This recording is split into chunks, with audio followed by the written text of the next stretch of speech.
अभी हमारे दरमियान थाना कॉरपोरेशन के अपोजिशन लीडर मोहतरम जनाब नजीमुल्लाह साहब तशरीफ़ लाए, हम उनका भी इस्तकबाल करते हैं और मैं दरख्वास्त करता हूं कि आप भी तशरीफ़ लाएं। 5 मिनट में अपनी बात मुख्तसर सी आप भी रखें। तशरीफ़ लाएं मोहतरम जनाब नजीमुल्लाह साहब। वक्फ अमेंडमेंट बिल 2024 की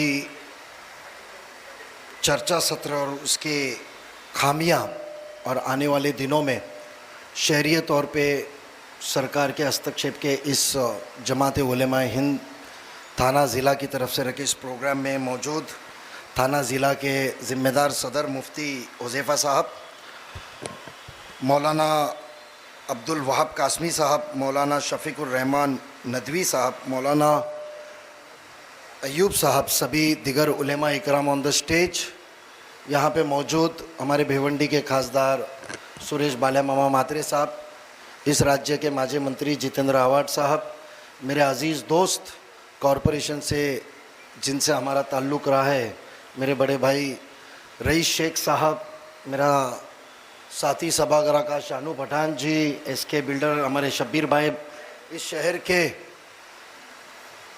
बिजनेसमैन शमीम खान साहब, आदिल भाई आज़मी साहब, मेरे राष्ट्रवादी कांग्रेस पार्टी के इस शहर के ज़िला अध्यक्ष साबिक कॉरपोरेटर ज़फ़र नुमानी साहब, सभी उलेमा जिनसे मैं रूबरू तारुफ नहीं है, और सामीन इकराम अस्सलाम वालेकुम। बहरहाल जो फ़िक्र रखी गई है, मुफ्ती हुज़ैफ़ा साहब, एक कहूँगा कि इस स्टेज के ऊपर तो ज़िम्मा बड़ा है बट कम उम्र है, बट साफ़ ख्यालात पेश करता हूँ कि बेशक फ़िक्र बहुत रखी गई है और हमेशा जब जब कौम में कुछ मायूसी आई है और जो मुद्दे को आवाम के बीच में लाना है और जगाना है, तो 1857 के गदर ने भी देखा है और आज तक देखते है कि जब जब उलेमा इकराम ने जगाने का काम किया है तो आवाम पूरी जोश आवाज़ से रास्ते पे उतरी है, और उसका नज़रिया पिछले खासदारगी के इलेक्शन में पूरे हिंदुस्तान ने देखा है। तो मैं सभी उलेमा इकराम का शुक्रगुजार हूँ कि कौम को आपने इस मुद्दे के ऊपर लेकर जाने की एक कोशिश की है। बहरहाल बिल रखा गया, रखने के साथ सरकार को पता चला कि इस दौरान में ऐसे भी शख्सियत हमारे साथ में है जो उनके राज्य के अंदर मुस्लिम वोटों के ज़रिए चुन के आए, मिसाल बिहार हो या आंध्रा टीडीपी हो चंद्रबाबू नायडू जी की, तो साथ में साथ नहीं मिलेगा, मेजॉरिटी नहीं होगी, तो बिल रखा गया। कुछ साल पहले कांग्रेस ने बहुत ही बड़ी तादाद पे पूरे हिंदुस्तान में जंग छेड़ी कि राफेल के ऊपर आप जॉइंट पार्लियामेंट्री कमेटी मुंतखब की जाए, बट सरकार ने मानी नहीं। 3 महीना पहले उलेमा इकराम ने इस देश को बता दिया है कि जब हम रुख बदलना चाहे तो बदले, बट साफ तौर पे कहना चाहूँ तो ये बिल रखा गया है।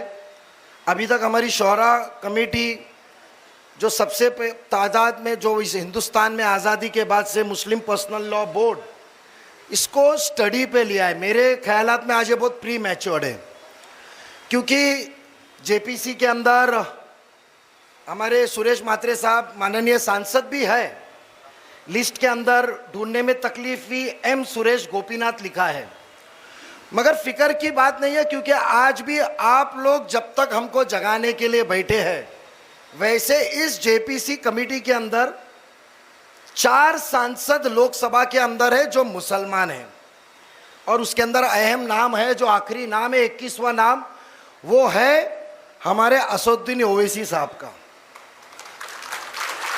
यानी सियासती इख्तिलाफात हो गए बट कौम को एक रहना चाहिए। शहरियत का मसला है, ओहदे आएंगे जाएंगे।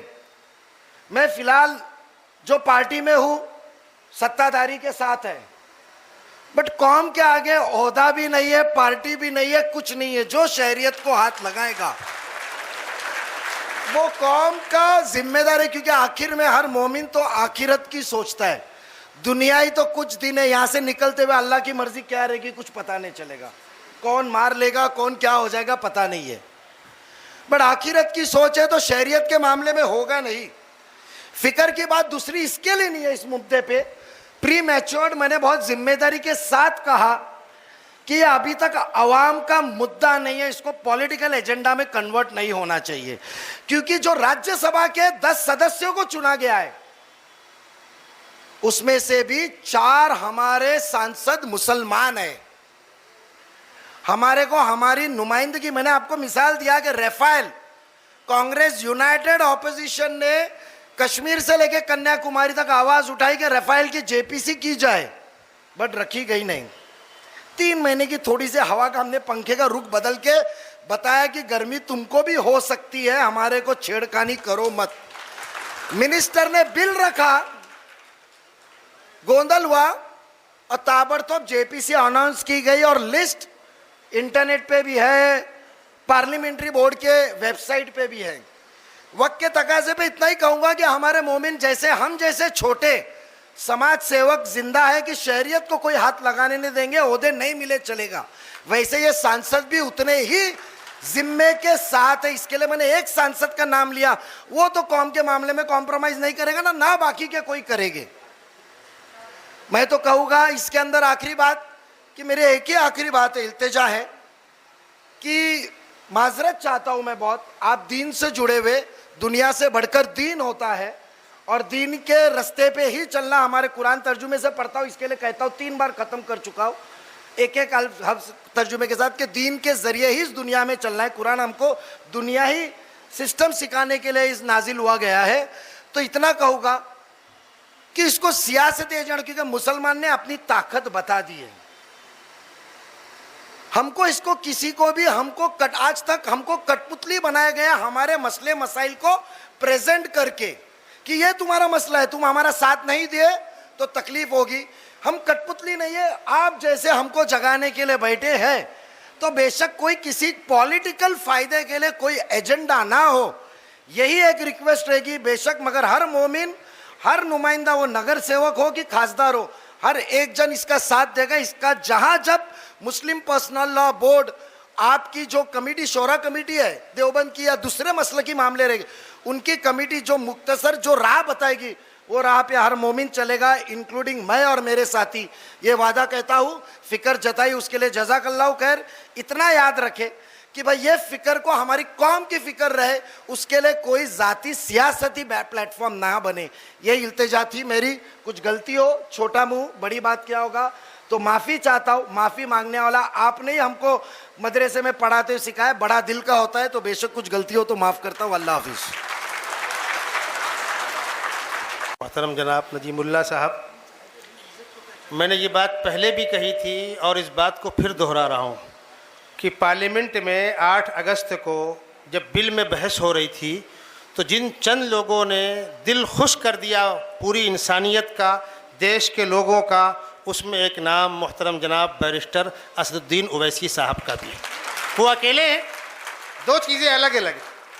जब कारोबार चलेगा अपना अपना माल बेचना, लेकिन हकीकत ये है कि मुस्लिम एमपीज़ में बेहतरीन इस्लामी स्कॉलर और इस्लामी तारीख़ से वाकिफ़ वो शख्सियत है।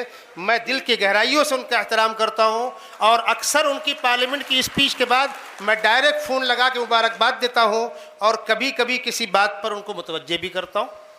इसलिए कि अल्हम्दुलिल्लाह हम लोगों ने बाकायदा कोर्स से पढ़ा है, उन्होंने मुताला करके पढ़ा होगा। तो जहाँ तक फ़िक़्ह, अक़ीदे या बारीक मसाइल की चीज़ है, वहाँ पर उनकी हर बात 100% सही हो ना मुमकिन है ना आसान है, इसलिए कि वो आलिम नहीं है।